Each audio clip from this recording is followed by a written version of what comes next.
Testing, testing, can you hear me? That's the question.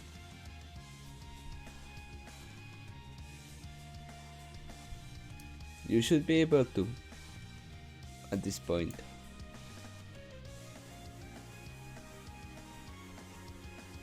Okay, I'm still testing if everything is working properly, because for the ones who don't know, these two who are here know what happened. Well, my controller just fried itself, and I actually hit some of the smoke, so I'm not at the best condition right now.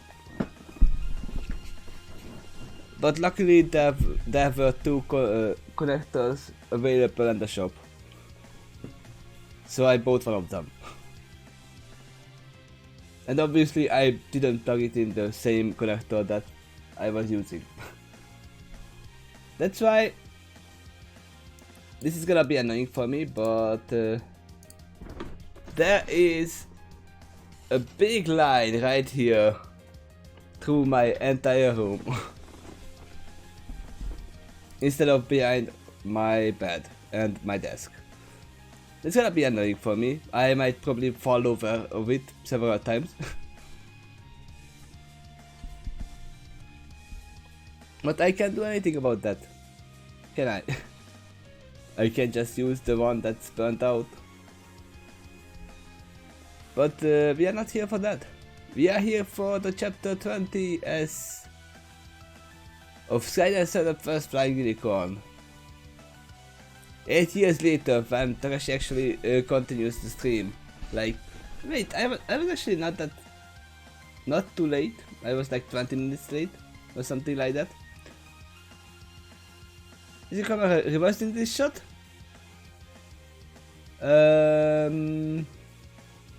No, on, wait, let me see. Left hand, well, it might be.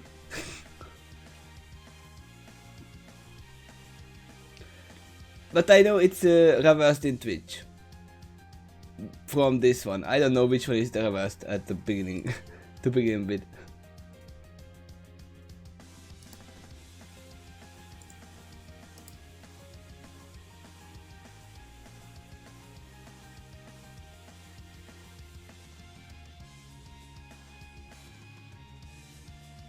No, then it's reversed in my Twitch. That's it.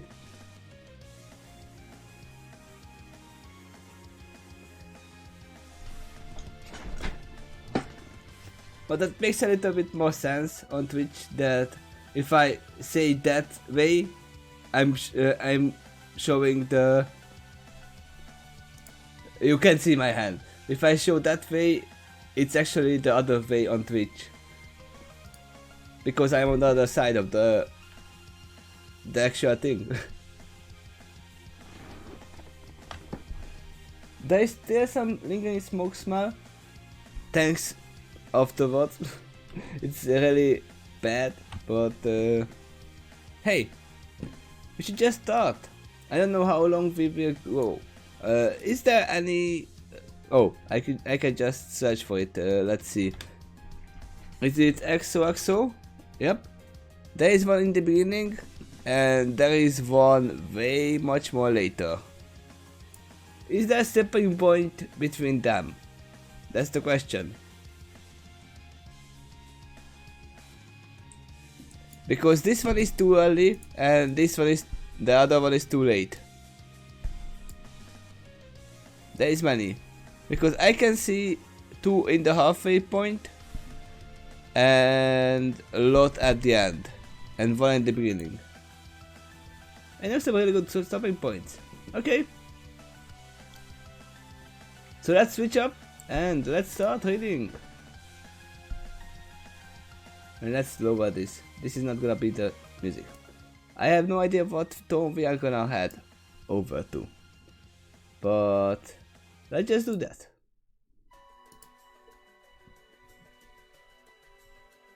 You will let me to the best scene. Okay? Chapter 20. 8 years later. When Father Wind regarded his daughter, he noticed the blank, fixed and vacant stare she gave in her forward direction. As a test, He waved the hoop up and down in front of her sight. For a while she did not respond, but as he continued to do that, she slowly stirred and looked up at him. I'm sorry, I swear I was paying attention. Starbreeze promised. I'm in awe right now. First you fly, then you save the Oracle, then you have adventures all over the time and space, and then you discover the very origins of all magic on our planet, as well the reasons we evolved into the species we eventually became. Just wow! My dad really did all that? You must be the most important pony who's ever lived. Only your last statement is in error. Had I been corrected? Every pony is important. Every creature is important. Life itself is important, and life permeates all things. The earth under our hooves, the sky above our heads, the twinkling stars beyond that. It's all connected. I'm trying to show you this, and show this to you as you listen to my story. Starbreeze shook her head as she admitted, "This has gone way beyond what I expected to hear. All I thought I would hear was how you beat the impossible and become a first flying unicorn. But now I'm hearing more and more evidence of how you helped save our entire planet and the universe." And she looked thoughtful. "Because you traveled to time and space with the Doctor. The future influences the past, and the past influences of the future. Well, the past influences the future. It's all connected." Right. Padawan cheered. "Now you are starting to get it. But it's a much bigger picture than that.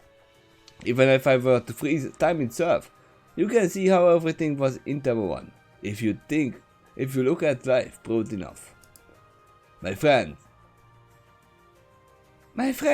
and all my family, none of us would have even been born if you didn't save us long ago."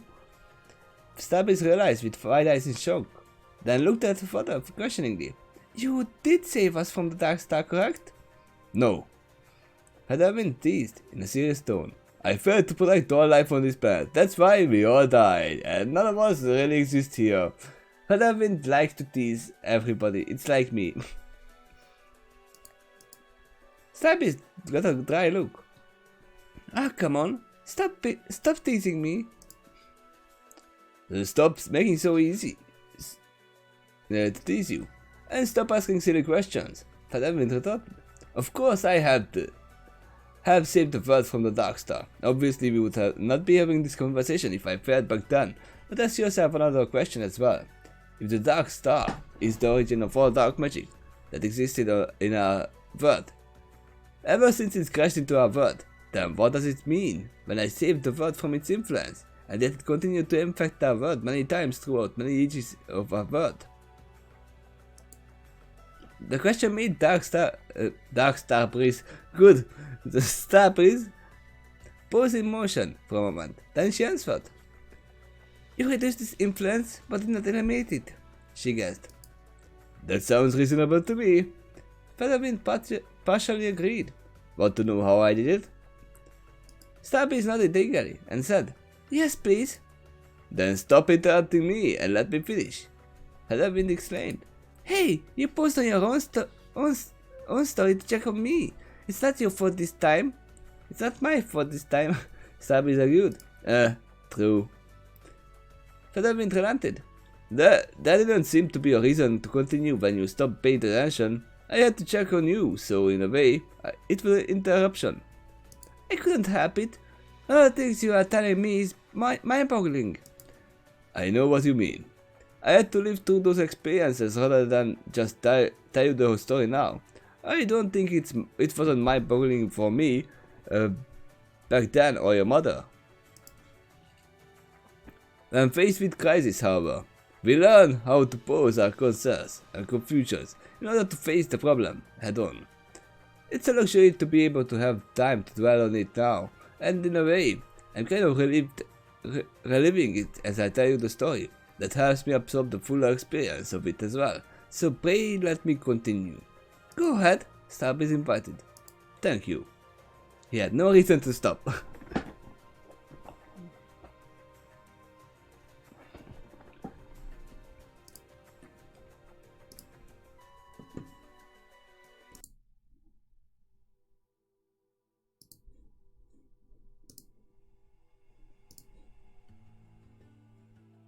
Remember how I told you covering all my adventures with the doctor was next to impossible?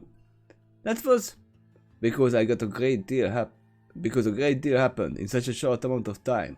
By short, I mean 2 years. You would be amazed how much can get grabbed in there. Similarly, I will recap what happened to me during my stay in ancient Equestria, which most of the educated natives of that time called Pangaea.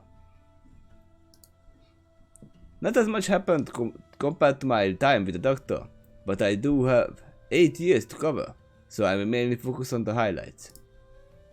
On my way to the city of Panjora, which was where the newcomers were from, and where they were leading us, I had enough time to reflect on what I learned so far, and I was struck by a recollection of something Crystal Sage told me 2 years ago from that point. He said this after I asked for explanation to what happened to him, and his reply was he was investigating the dark force that was corrupting the fringes around the Crystal Empire, as if it was attracted to its light and love, and wanted to squash it.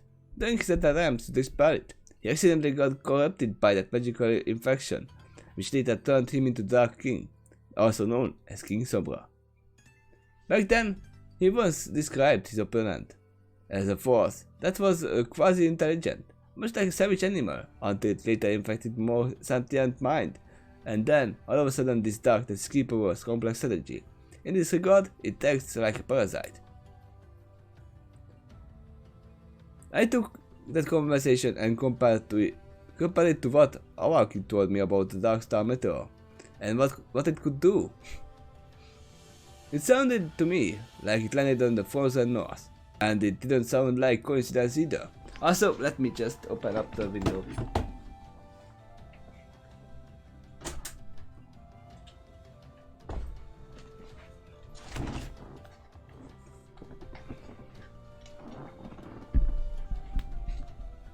I had to admit, the two versions of this story sounded awfully similar. I suspected I found the force that corrupted Sombra, which also suggested I would fail to completely eliminate the dark force infecting the planet. And yet, the degree of corruption and destruction it was going in this period was too fast and too severe. At this rate, the bright sun, shiny and rainbow future that I recall would not exist. What does this all suggest? Do we somehow accomplish a middle ground between these two scenarios? Is the Dark Star so powerful that we all manage to reduce but never eliminate its influence? If it is formidable, then this is something I can accomplish on my own at all? Everything I heard of this Dark Star Meteor sounded like the opposite of a star, especially the Twilight Star. It caused the environment to be cold instead of warm. It caused its surroundings to be dark instead of bright. It sucked in and consumed light magic, then spat out dark magic. It exists to destroy and corrupt life, while a normal star probably spreads it. Or less force draws too close to it. I felt anticipation to spread my wings to Crystal Sage and compare notes. I had a strong feeling he would agree with my hypothesis and find it interesting. If it's true that I found the source of that once corrupted him, then he might be able to give me vital insight to help combat these things. Also, he can be corrupted as well by trying to do that. After all, he was the closest thing I had an accessible expert regarding this phenomenon. Maybe that was not a coincidence. Maybe it was fate. Maybe I had the tools necessary to figure out this problem, including my rather formidable intellect. I figured what I had to do was carefully evaluate my accessible resources. Sorry for the yawning, by the way. I didn't drink any coffee today. I figured what I had to do was carefully evaluate my accessible resources. I probably also needed some time to figure out how to best use it. I compared that thought to the thing Vision said when next we encountered her younger self again, and that younger self would suspect several years went by before she met us again. That gave me a rough timetable to work with. Whatever happens, this project would take at least few years. No more, no less. How can you say no more, no less if you don't know how much exactly?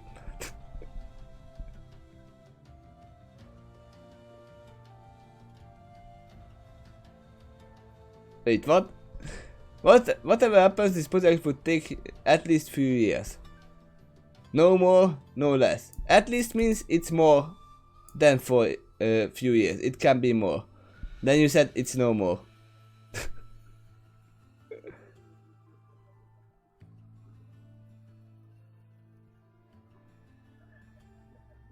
Yeah, I know. I should stop. I shouldn't actually stop mid-paragraph.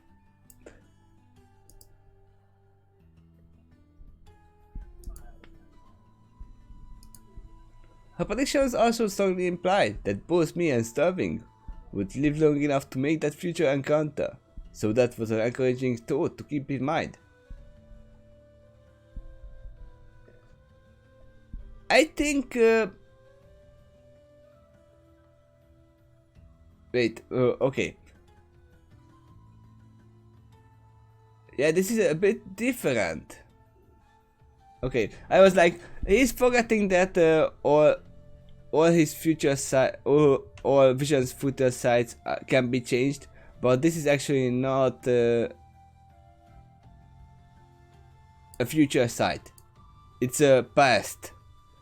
What happened in the past for her? So they have to leave. Pancho was an interesting city in design and configuration. It certainly seemed extremely defensible, including the terrain, but it could be better. Basically, Pancho was built on and even within. Wait, what? Built on and even within here. Okay. Seen from above, I have to be honest. It looked like a giant target. Pancho was composed of multiple rings of high walls circulating around the city, which marked the outer border. For some reason, there were 12 of these walls, each encircling the smaller and smaller area as it narrows at the top.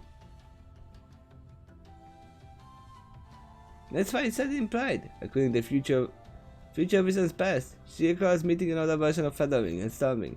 Yep. This city, Panjora, reminds me greatly of the city in Attack on Titan. It's a great target. There are many walls to break. At the top, there was a giant pyramid. The tip of the pyramid was made of crystal and it shimmered with energy. The way it reminded me of the crystal heart in the far distant future, but the configuration of the city was far more symmetrical, and had a feeling that it was on purpose for a good reason. I surmised that the pyramid served as a magical power plant, which spread its energy down the circular city. Placed within the walls of each 12 rings of the city, there were rectangular spires with pyramid tips. I suspect that those spires were meant to capture airborne energy and transfer it down to the local area around it. Yep, very defensive design. Makes sense.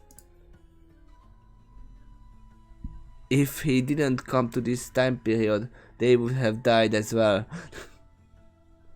No matter how defensive it is.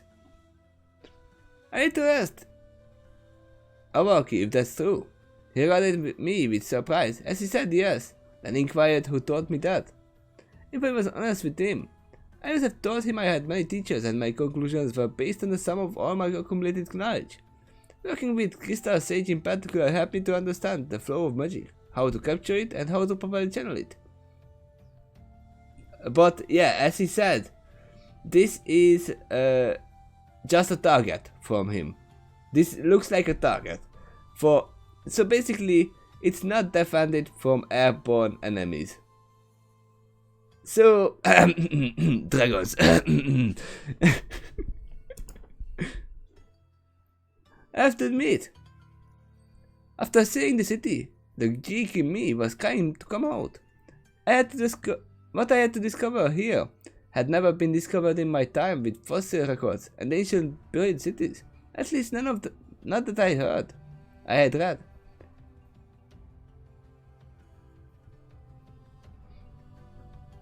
Again, this was living history blooming before my eyes, and it was fantastical. This was radically far more advanced than most scholars of my time would give credit to this era of history. It really made me wonder what happened to it all that practically erased every trace of its existence between now and then.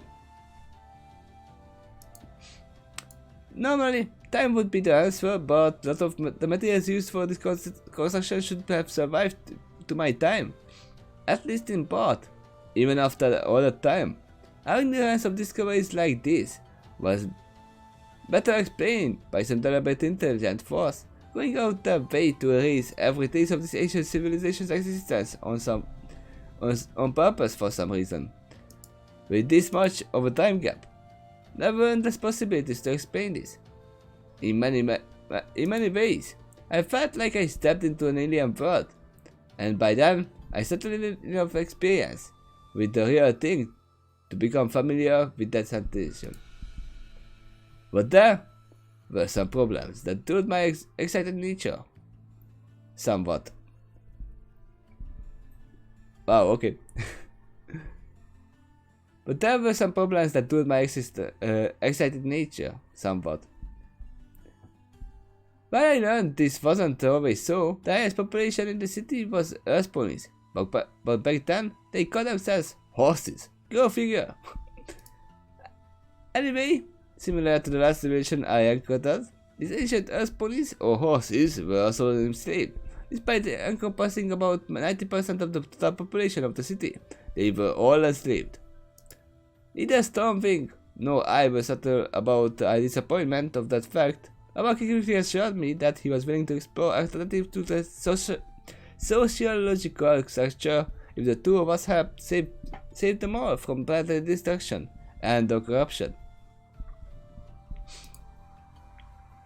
In hindsight, it's funny how high of a price they were asking for that favor.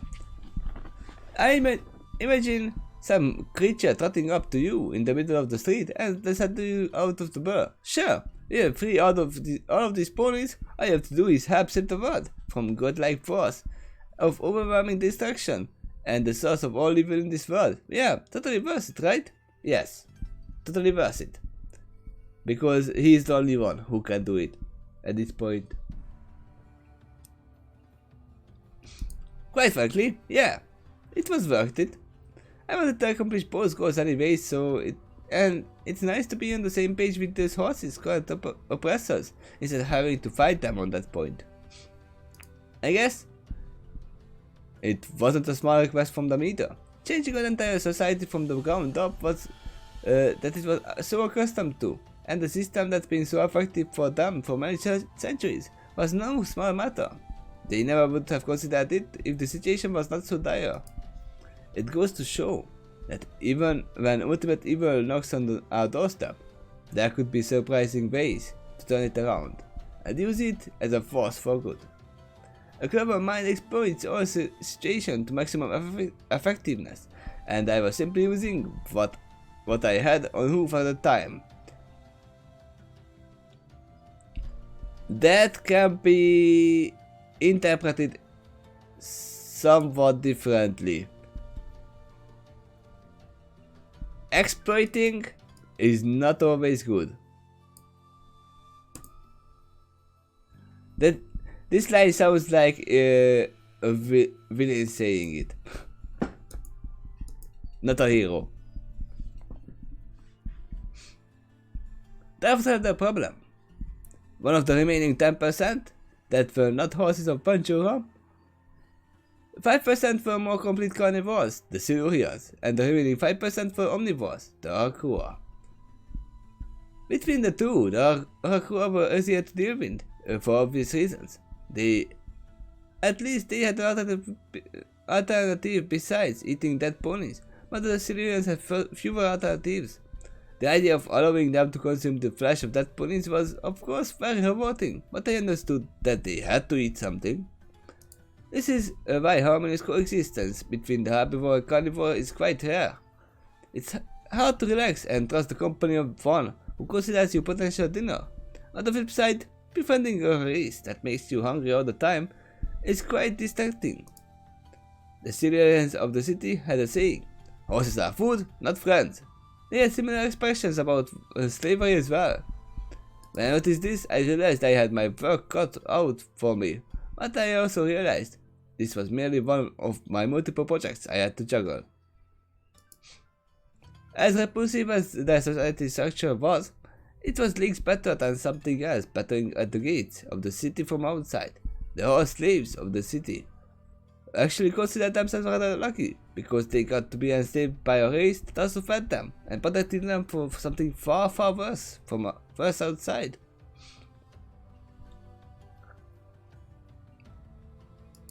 Also, since the civilian population dropped quite dramatically lately, it was rare for a horse to be straight up shot to death in order to be food.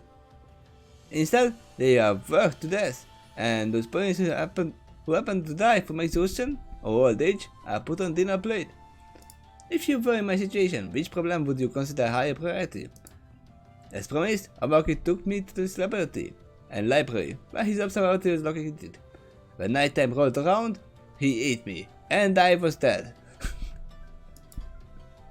Oh, by the way, day and night rotated around its own without assistance of magic. Maybe the dark star metal caused that, but you have to wonder how they could accomplish it without magic. Or perhaps better question, how we come to rely upon magic that nature used to do it for free. It wasn't true in the first place. Then when exactly did the switch occur? Similarly, the weather used to control itself all over the world as well. There were pros and cons to that. On the one hoof, it would do what it does without arduous labor on our parts. But on another hoof, it would also ignore our will and do whatever it wants. And even if it was life or that situation. Do you need the rain for your crops? Well, too bad. I am going to rain over those mountains instead. You should have moved over there if you wanted to live so badly. And of course, if you actually did move out there, you would find out to your horror the weather pattern changed again 5 years later for some inexplicable reasons. So, well, anyway, back to what I was saying. I actually did discover something very remarkable when I looked at the Twilight Star using the telescope, and the really interesting thing that I found was something Awaki could not have known, because it relied upon future knowledge. In fact, it was knowledge ahead of my time as well. For most part, except I saw symbols like this in a few scrolls, and they usually represented the same principal idea. The Twilight Star. It looked almost exactly the cutie mark of a future princess of Equestria. Even the color was correct. It was purple star that radiated magical light, stretching out into multi-point star. Obviously, Twilight Star. Closer examination revealed that some of the arms of the light spied around around the black invisible vortex. Looking upon that star, it occurred to me that the future princess in question was celebrated to be the princess of friendship, but the kitty mark itself was said to represent a talent for magic. What were the odds that would be true, while the source of all magic in Equestria came from that star that looked like that? Add to that, the name of this magical based star happened to be Twilight Star. More and more this was beginning to seem like far more than mere coincidence. Awaki observed the stunned look in my eyes when I was done examining the star. For a moment that gave him hope, that I realized something that could give them an advantage against the dark star meteor. I told him no, that it was something else. I think he noticed how I did not elaborate on that point further, primarily because my extra insight relied upon future knowledge. He was disappointed that I chose not to share that knowledge at the time, but he did not pry. He was such a gentle Alakua. I'm a motherfucking gentle Alakua. It does not work. Gentle? Did you wish to say it like that?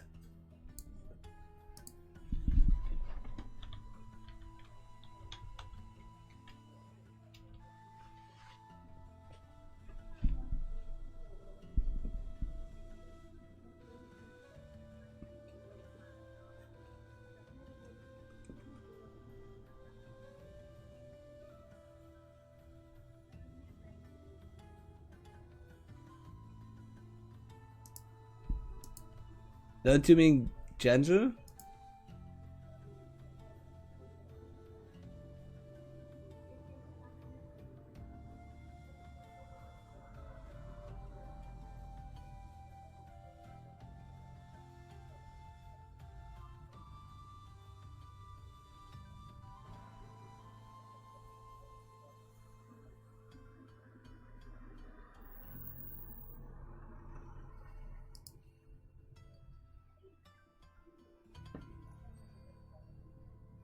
Yeah, you said gentle here.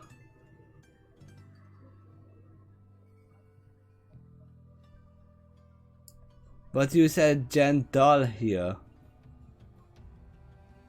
I don't know if it's true. I never heard this way. I'm just asking if it's on purpose that you said it like gentle.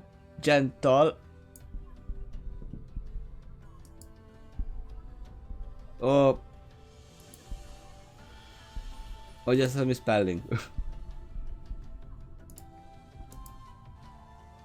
It turned out I already met what was effectively the heads of the city. Although he was no true leader by any official standards, but he was considered by respected scientists, so his opinions generally had a lot of clout, even among the remaining Silurians. As for the Silurians, it was General Staclosa that commanded most of the authority for his race, unless you counted the hibernating members of the species. If you do go that far, then you will find the main leader of not only this entire city but several others. The Queen of Silurians, known as Queen Slakocha.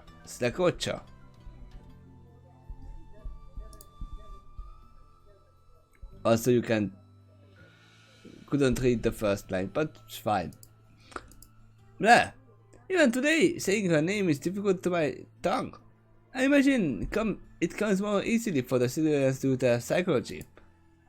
General Sakosa was the Silurian in charge of the military that remained awake to guard the rest of the hibernating race, and he was the one who had primary authority in Panjura. So if you want to get technical, the society used to be monarchy that turned into military dictatorship. I was appeared to discover who was the true authority around here.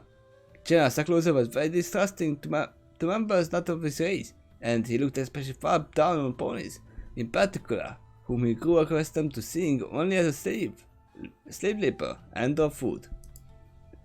I have to note, however, that he wasn't completely unreasonable, and I could tell he truly did have his people's best interest at heart.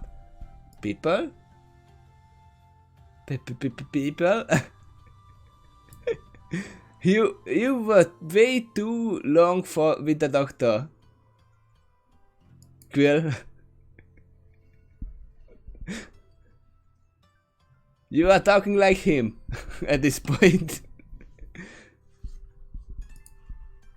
I noticed this by keeping track of the issues that upset him the most. General Slakusa usually showed his anger far quicker than on the other side of him, since I kept track of it. It showed a pattern that slowly gave me a better impression of his true motives. Yep, Featherwind has that excuse now. I can actually see him saying hands at some point. Handling instead of hoofling. And then other ponies would look strange at him as well. Along the way, I noticed that he was actually quite selfless. If you happen to be a Silurian anyway. If you were not Silurian, then you needed to fight extra hard to earn his respect and trust.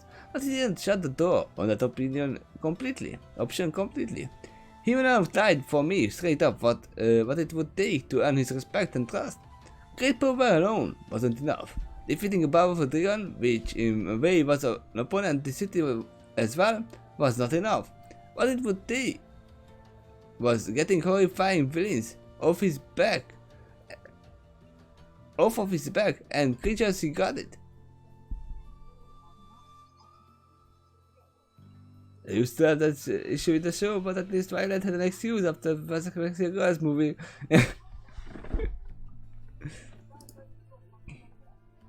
And now they have a much better excuse, which is having more species. Let's just say it like that.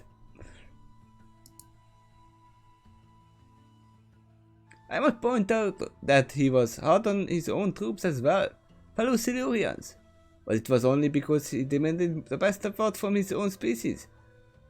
Since there was so few of them, I made more sense to demand the best of them, especially from a military general. There was a great deal at stake from his perspective, and he saw it as genuine danger. To me, he basically said, "See us from this trouble, and then we will talk. Until then, I have nothing further to say to you." Well, sure, fair is fair. The demonstration of great power does not prove it's on your side yet. He could just as easily evaluate me as potential threat.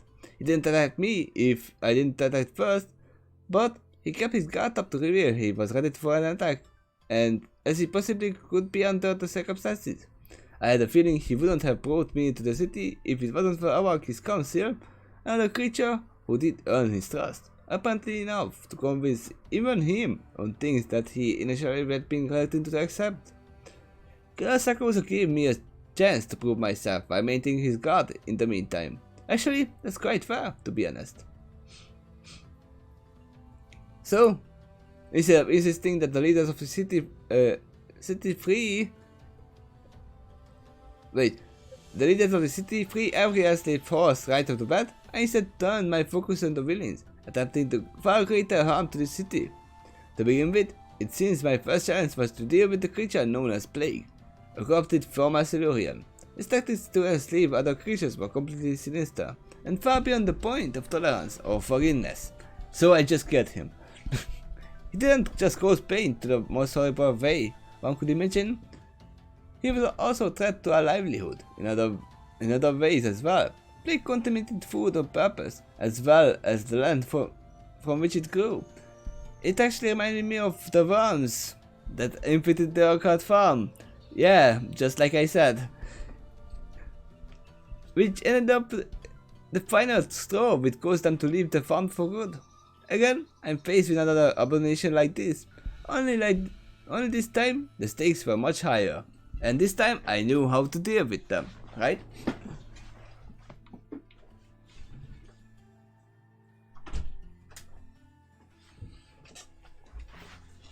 I closed the window because it's still cold outside. Plague was not the only problem either. He simply happened to be the most dangerous at the time. Unless one counted the ever-expanding corruption of the Dark Star, I also heard reports of rampages from the goblins, centaurs, minotaurs, and the Cyclops. A raid over here, a slaughter over there. Pancho itself was extremely well defended, but not every community was fortunate enough to have such high walls, let alone so many of them. And Pancho depended on a steady supply of food, just like any other community. The Silurians may have been content on a steady diet of horse flesh, but the same could not be true about the slaves themselves. Traditional farming, which I was surprised to discover existed in this timeline after all, was absolutely necessary to maintain this remaining population. If that system collapsed, then everything dependent on it would eventually crumble as well. The places that grew that food was being attacked by multiple sources. Add it all up, and one could foresee very big problems further down the road if nothing was done to take care of it. After your mother, and I set off of our journey to help take care of some of those problems. We got sidetracked by fortuitous discovery. While exploring, we happened to spot a meteor crash by one of those benevolent and magical meteors, the native god Starlight Dust. Since your mother and I could fly, we had a wide view of surrounding countryside.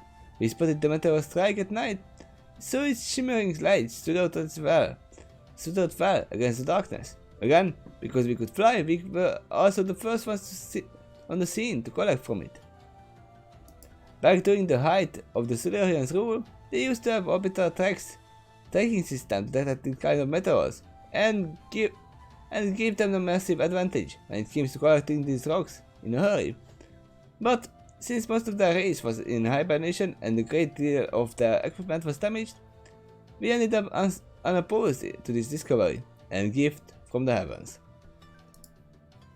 That's what it was too. I swear by Celestia, what we ended up doing with that crystal greatly past that journey. Eventually, and your mother in particular. When we found it, we both felt it was ours, and we both felt it was meant to be a gift to aid us in our journey. Precious! It's ours! It's not gonna be anyone else's. It's precious! Sorry, this is not the true ring. This is not the war ring, right? This is just that Starlight Dust. It felt as Twilight Star was encouraging us to fight back the darkness, and it also gave us the means to do so. We were not about to let this opportunity go to waste. But this discovery ended up temporarily dividing us. Not socially, mind you, but physically. As a unicorn with training in enchanting as well as talent for the manipulation of crystal magic, I was perfect choice to help forge this magical star meteor into something helpful. But since your mother couldn't contribute much to the project, it was decided she would head on without me to at least scout our potential problems and even hope for them if it wasn't too dangerous. Her ability to fly was an advantage that was not shared by too many creatures at the time, so she had the ability to survey massive amounts of lands at the same time and fly away from danger if she had to, or chase down bad guys effectively. Wait, what about the Arakura? Can't they fly? I know that most of them are not here, but still, they can fly as well. They should be, at least. Unless they are descendants of flightless birds. They can, but they are not a common species. I was nervous about sending her off alone, but I trusted her judgment. I figured she would know when enough was too much. She was a powerful mare. There were great deals she could hoover with her assets, which was great deal more than the victims she saved. Wow. There was such a great deal she could hoover with her assets, which was great deal more than the victims she saved could claim for themselves. So I ended up letting her go to hoover the situation as she saw fit, despite a little reluctance on my part. Wow, that's a sentence. That's one sentence right there.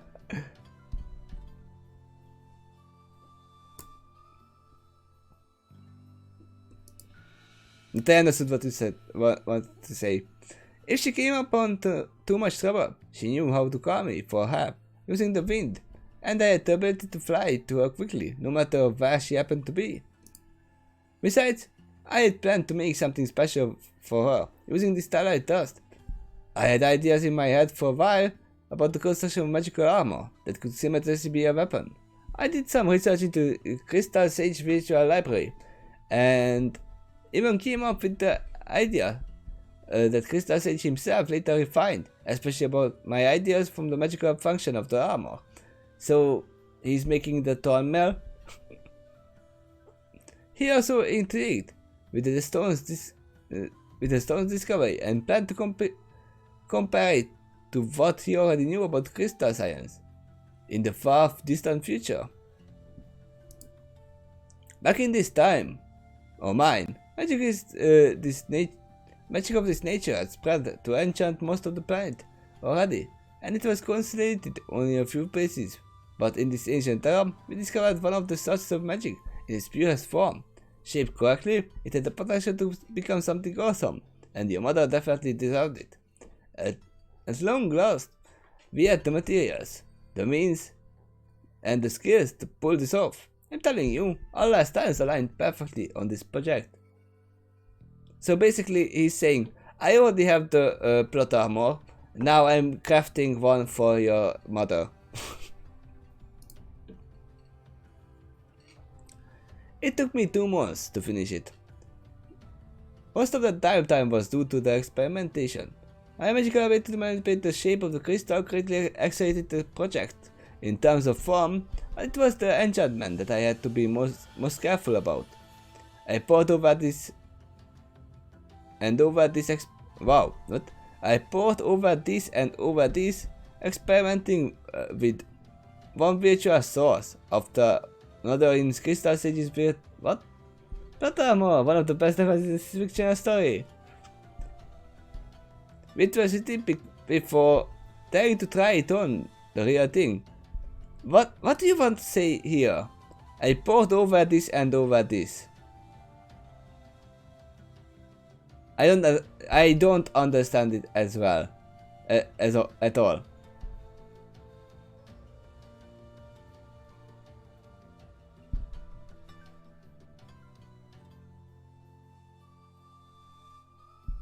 Poured? What did he pour? Because pouring is what you do like this. If you have a tea, you are pouring tea into the glass.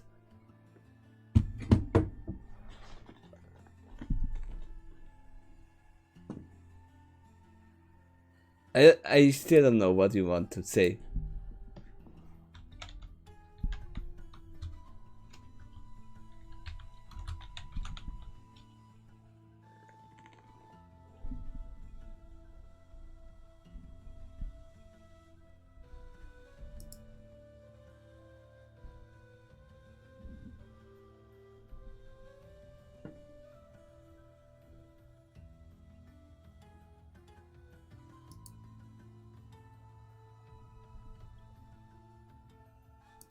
Wait, let me see.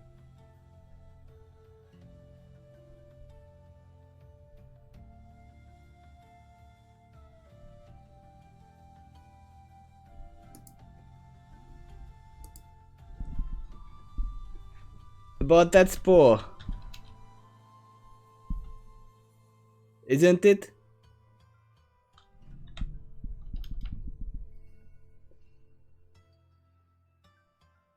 Isn't that the correct term for that?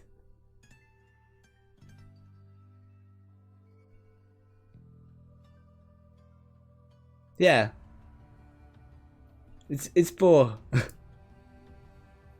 I just checked it right here.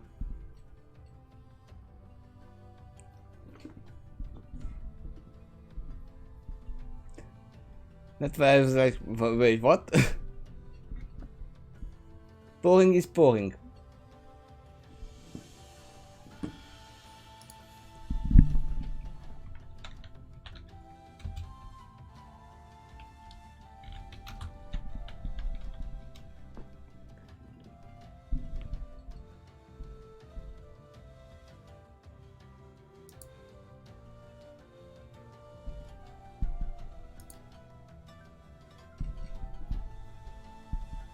While you are checking, I'm going to continue because I don't know what you wanted to say here.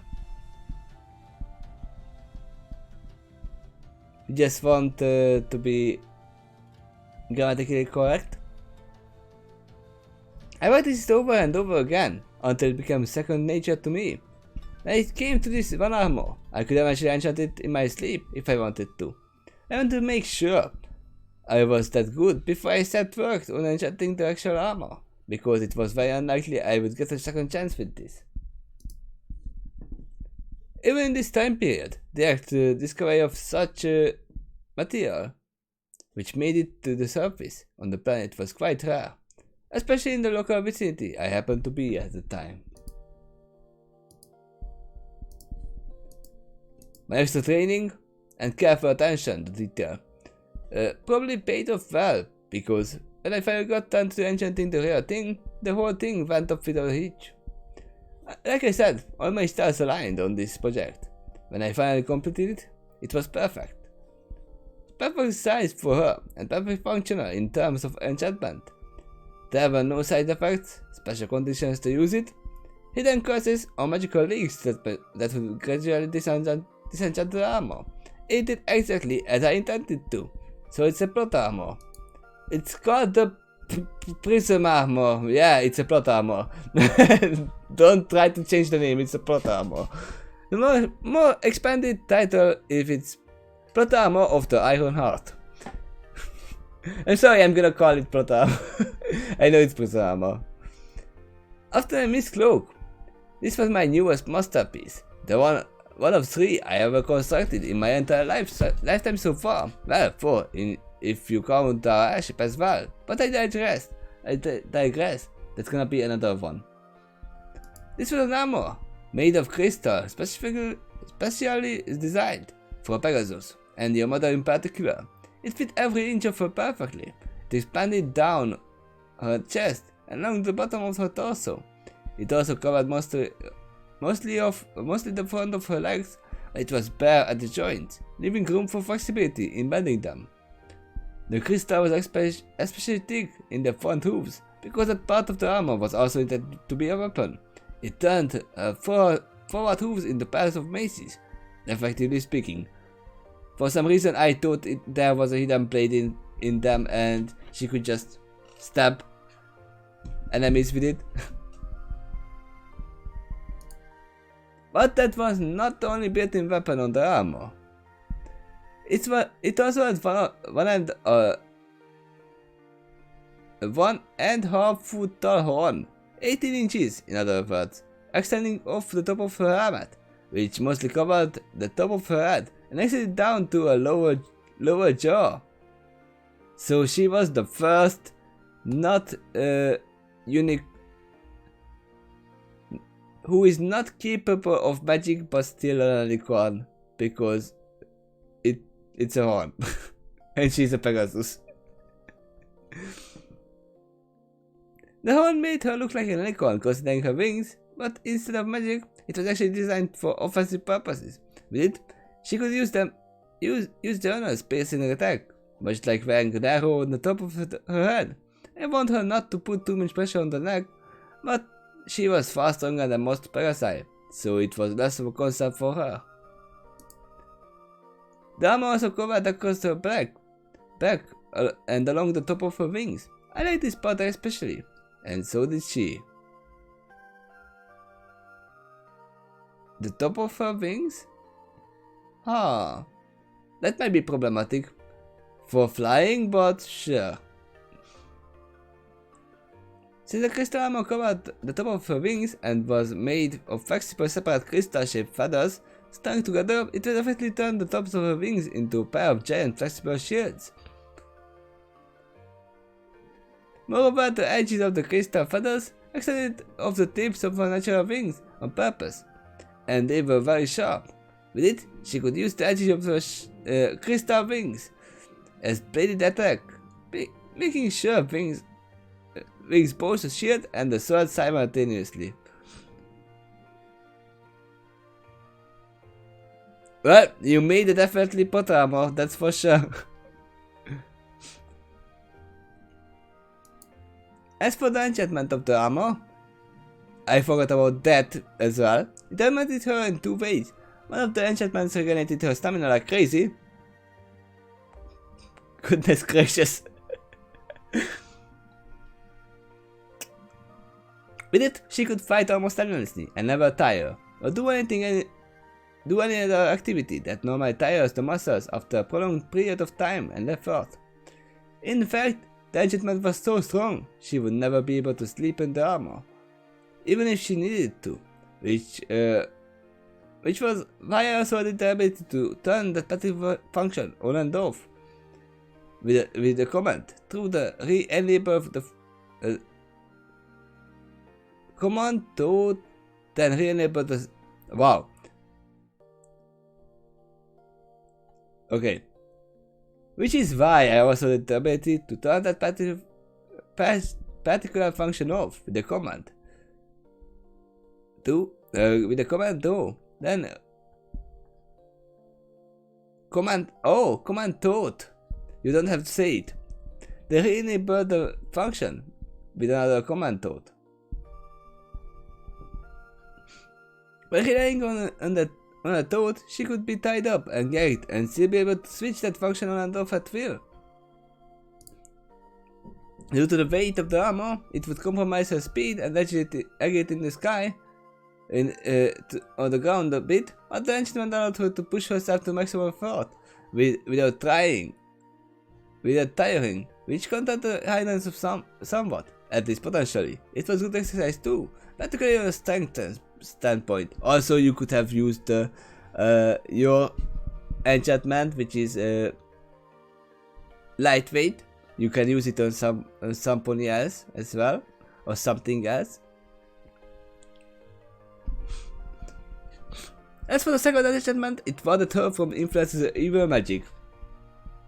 Now that part is the split armor part. Look at that. Dark enchantments and or curses would have very hard time influencing her while she wore the armor. And even if she didn't wear the armor, such enchantments could not affect at least the armor itself. That was because I filled the crystal with emotion of love. I filled it with my desire to see her protected. The side effect, the weapon components of the armor proved especially effective against unholy creatures. If the creature was empowered primarily by dark magic, then the weapon components of the armor hit them with a multiplied force, as they got repeatedly hit several times over and over again in the exact same spot.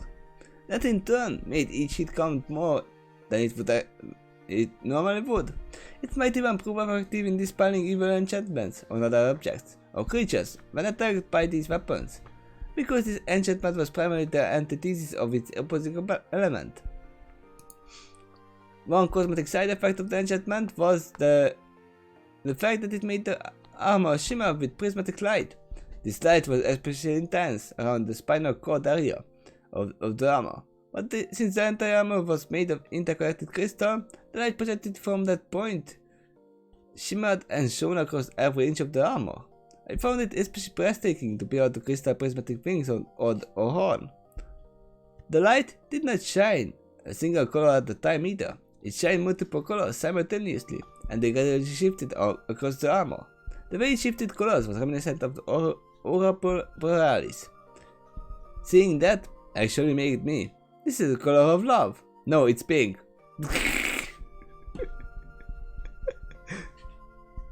Your mother loved it when I finally presented it to her, especially after I explained what it did, what emotions I used to enchant it.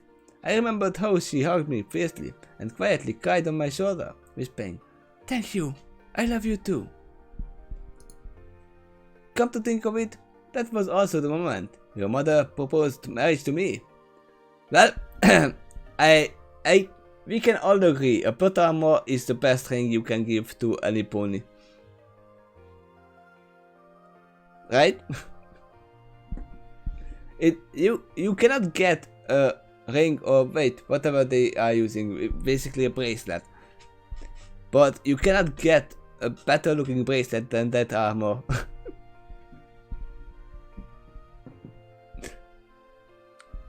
She said it had been long enough and we had been together through so much, and most importantly we loved each other enough. I agreed to a proposal, except I suggested a delay until we got back to our home time period. This was an event I want our family to join in. Also, where the hell is that armor right now? I have a feeling something will happen to that armor because your mother is not using it right now. At least, Starbreeze would probably found it. I know how kids work. They go in, look around. Oh, look, it's a crystal armor. What? How? She would definitely know about that armor if it was still there in their own time period. This was an event. I wanted our family to join in. She smiled and said that the happy vision and the doctor also needed to be there. Again, I agreed, so from that point on, until our actual wedding, we were fiancé and fiancée. You don't know where it was put and when did someone need it lately? No, I don't. But they wouldn't put it too far away, would they? Because if it's needed on a second notice, you can get it. Also, you don't just put away a plot armor.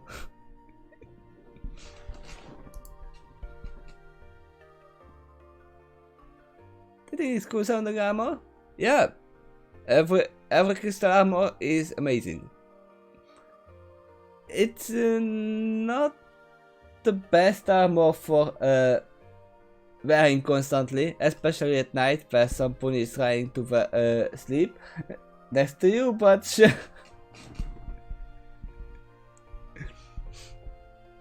Ah, Starby is queer and Gashi delight. How romantic. You two finally proposed to each other and you presented your her jaw-dropping and awesome enchanted armor slash weapon. I can only hope I'll be that lucky someday. Again? She is not questioning anything about the armor.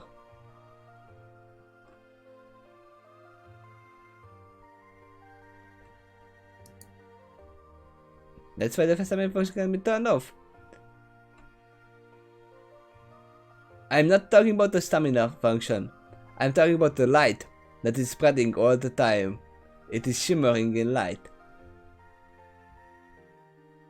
And some people can't sleep while it's light outside. They can't even sleep when the lights are on. Yeah, it does constantly shimmer. That's why I said. But for the ponies it shouldn't be something that makes them not able to sleep. It's a good call to make the proposition then. Featherwind declared, pure love swam in the armor. It was so beautiful to behold because of it. With it I poured all of my desire to see her protected, just as she had done for me ever since I was young. Quote, the power of love. That's the power of love for you. It can make the most incredible and beautiful magical equipment. Really has a nice ring to it too, I think. Starby is figured with a grin. The plot armor of the Iron Heart. Wow, Dad. Yeah, really warrior part. Doesn't Iron Heart kind of imply being emotionless, however? Yeah, the light can be useful. It could be viewed that way, I suppose, but it certainly wasn't intended that way. I could also have said stout heart, and that would imply the impulse function better, but that doesn't quite have the same ring to it. It almost works, but the other version has a little more oomph to it. Plot armor of the stout heart, Starby seemed to stay the sentence, and concluded, actually, it still sounds pretty good, and less confusing than Iron Heart, but that version, you could say Crystal Heart. It's a crystal armor. But that version also greatly implies a starboard heart as well. I can so easily imagine, but that would make it so that it's prism and crystal. Okay. I can so easily imagine Iron Heart to be a symbol of courage as well. If I said Silver Heart, I would think more of somebody with purity and compassion.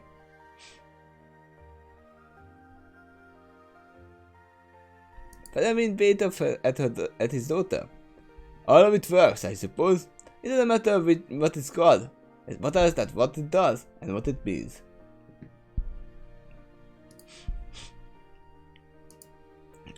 And with that prismatic horn, she could easily be mistaken for a beautiful Alicon princess. I'm curious what did the other creatures think of the time, think of it. Since they had never heard a record before, their thoughts may have strayed to by another theory, but what?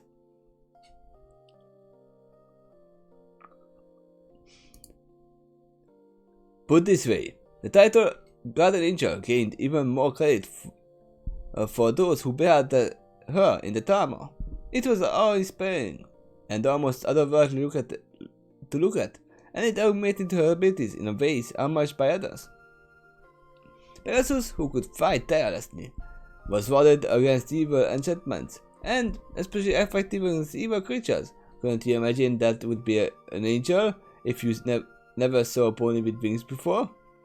Oh, easily. Stabbies agreed. Even without the wings, I might still assume something like that if I lived back in those times. Today, however, I would probably mistake her for a princess instead. How about the Princess of Rainbows? Does that sound nice? Pretty and a little confusing. Does that mean she is a princess of only rainbows and nothing else? Princess of Love then? Stabbies amended. You did say the armor was enchanted with love. Next time somebody has a crush on me, I'm going to imagine them with a prismatic aura and their bodies.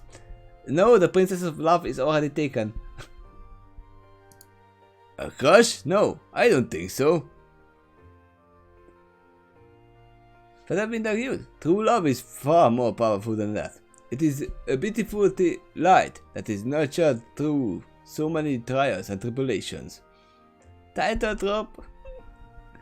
Pure love endures across any trial.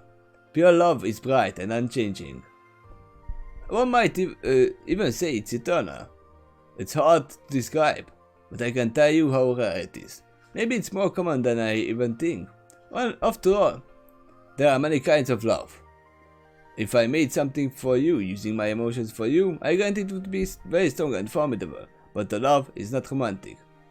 Different type, but still pure and wonderful. Well, this is interesting, but we are getting started here. Go on with your story. I guess this should be a good stop. We were getting sidetracked with the armor description.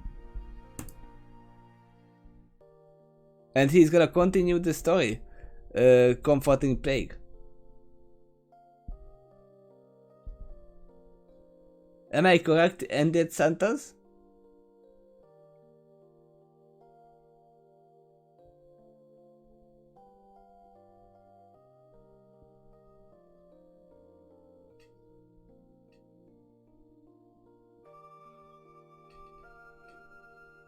That's the one I told, but you want to stop now? Yes. I think it's gonna be a good stop. At this point. Especially since I still have to deal with someone.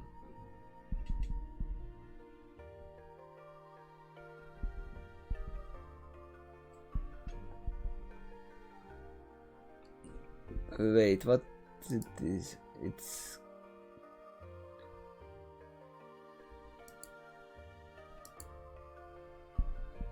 So yeah, okay.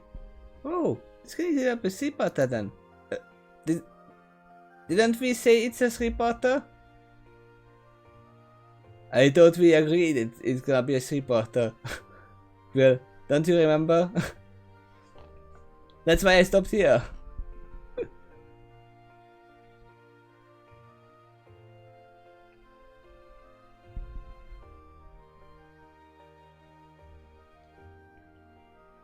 We said it might be.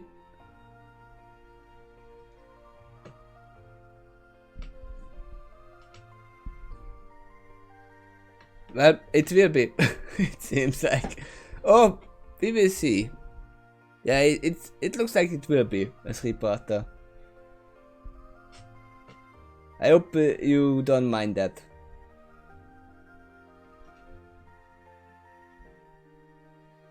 Especially since I started much later than I wanted to. And I still have to check out that thing because... In the case, what do you think so far? Well, I have to tell you... They were already overpowered. At least Featherwind. But then again, you are giving Starving a plot armor as well. I don't know where the plot armor is at this point. I still think something is gonna happen to it. It's gonna crack or something by fighting Puppet Master or King Sombra or something. We don't know yet. But considering that it is not there,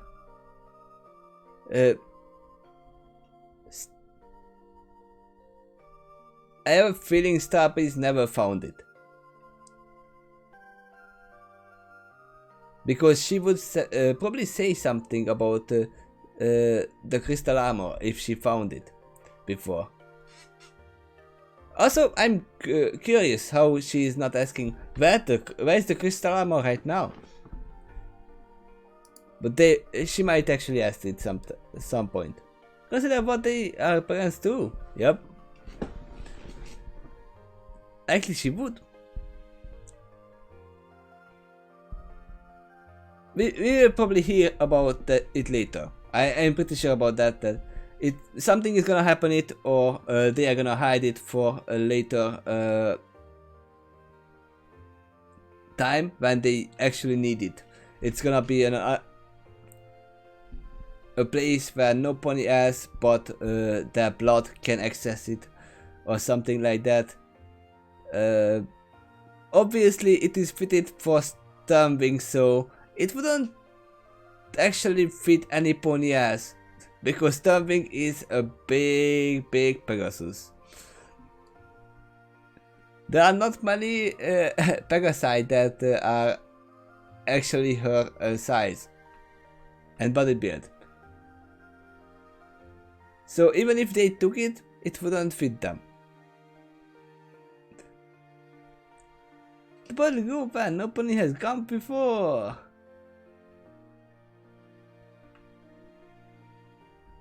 I can still think that Starbeast would love to try that on, even if it's like way bigger than her.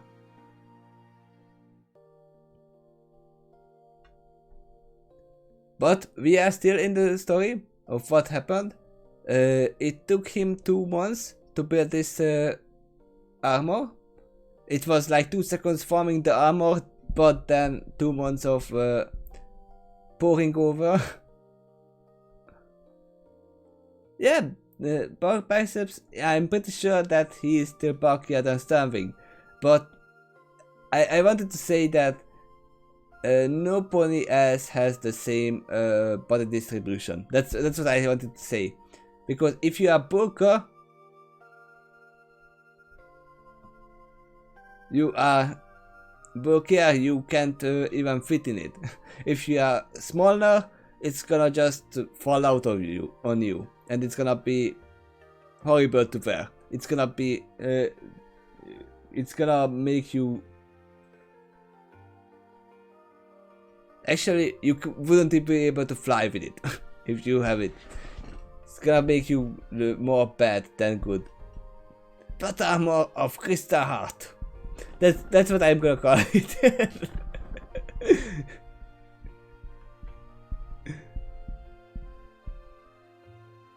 Yeah, if you are just right size, you got some awesome armor. Yeah, but again, we are talking about Stormwing here, not spamming ponies. Especially Pegasi are her size.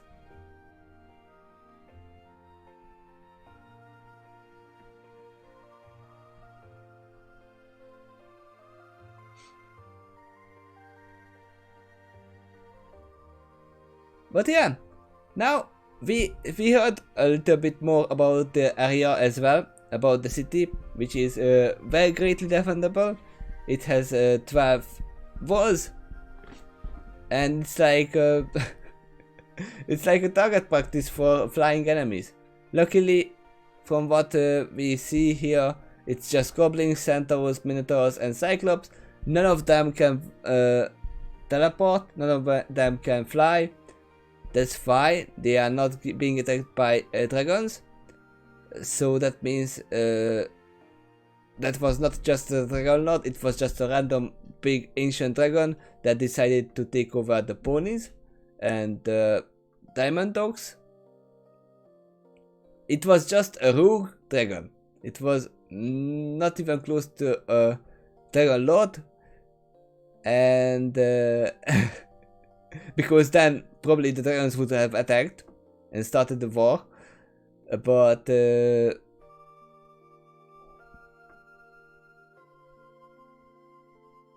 don't even know about this dragon dying, or they don't even care. It was just a rogue dragon who lived alone. It was just a hermit. Fang was indeed a very rare type of threat in a kind of time period.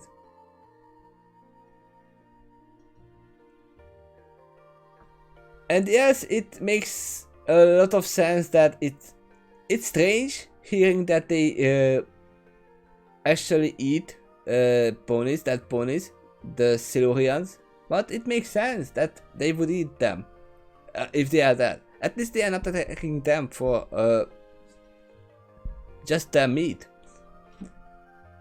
And they are used to this kind of living, the horses, that they are just slaves. They are there to obey their masters and be food source if they want to.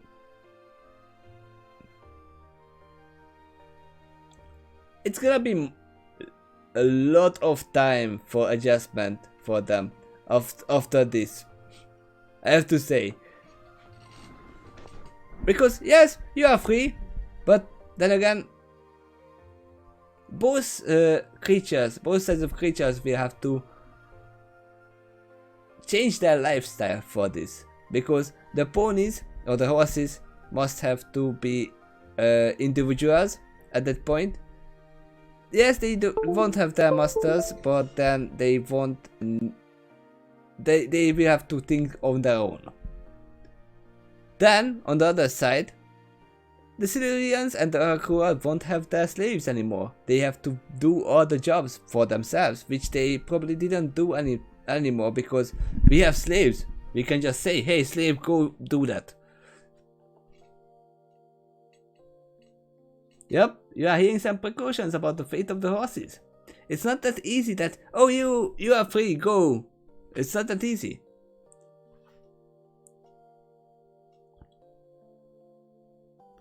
They were slaves from the beginning of lives. They were basically bred to be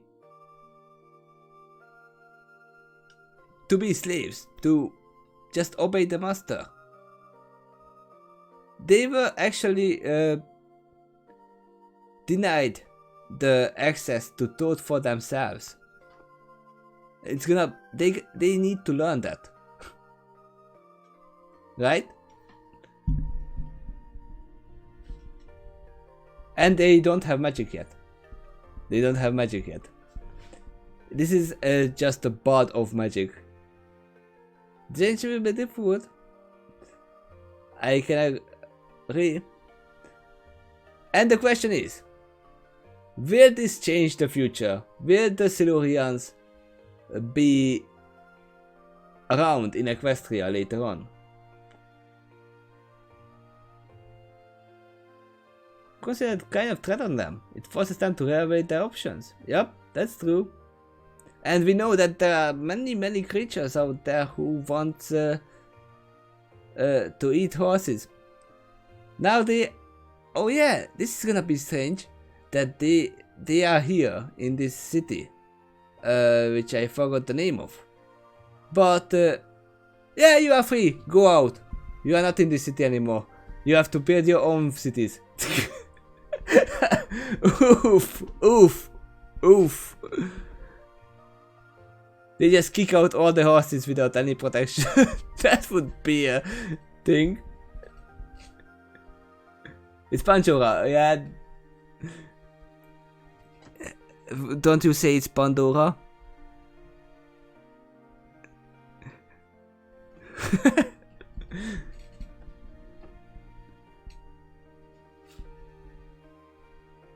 Fatherwind returns to his time period and finds Silurians all over the place.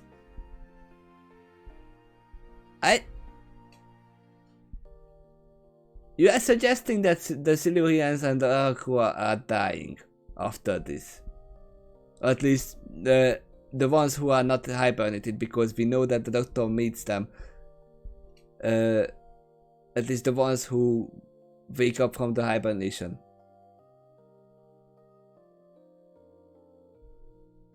No, but I listen to Music Stallion by that name a lot. Oh no, I meant the Box of Pandora, not the musician.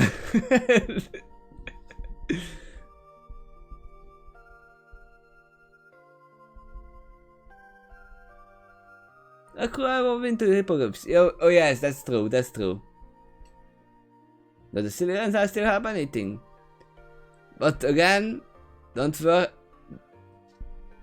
Some of the Silurians should be still there. They still should make Silurian babies. Unless they are all killed.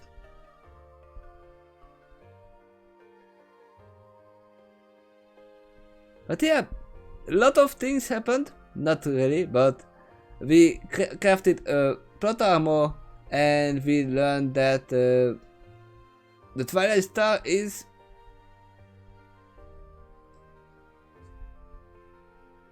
Oh yeah, I just realized. You remember when I said it, when they took the Starlight Dust without actually asking, that it is gonna be the Precious. Well, he crafted an armor out of it, which was basically the thing that was the key to proposing, so it's a ring.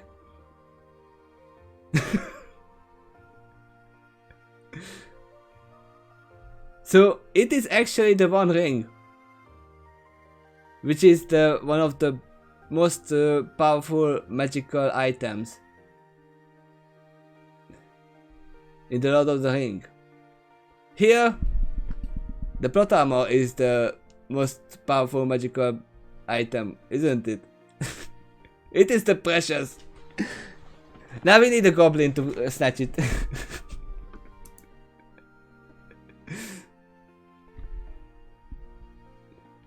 But yeah, I'm not gonna leave because I have an Okumura to deal with. I want to do it. I have 2 hours and I hope I can finish that boss in 2 hours. You know what I am talking about, right? Yeah, that's Persona.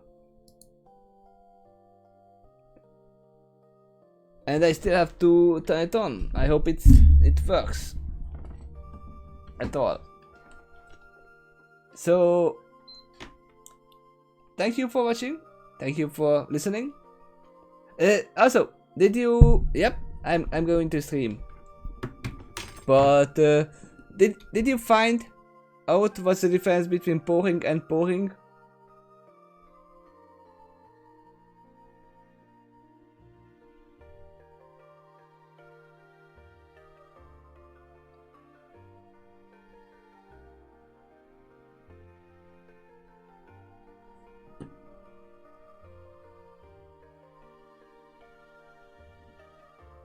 The answer to that is complicated.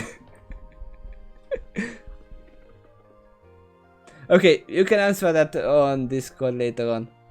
The first one I checked didn't have it.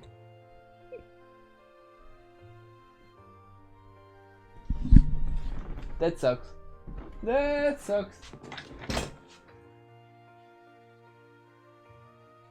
And I don't have my English dictionary, I only have my German dictionary at hand. I don't know why my English dictionary is, probably my mother is using it right now.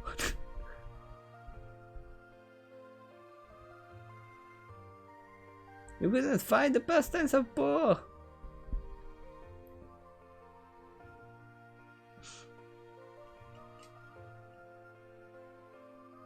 Well, we will speak about this later. But again, I'm gonna leave there. Thank you for watching and see you tomorrow if nothing complications happens. Because we still have to call some electrician, because this is a hazard that obviously the plug is burnt. I don't know if it's burning inside or not or something, but at this time of the year we can't really get electricians. So it's gonna be hard. But again, see you later. Bye bye.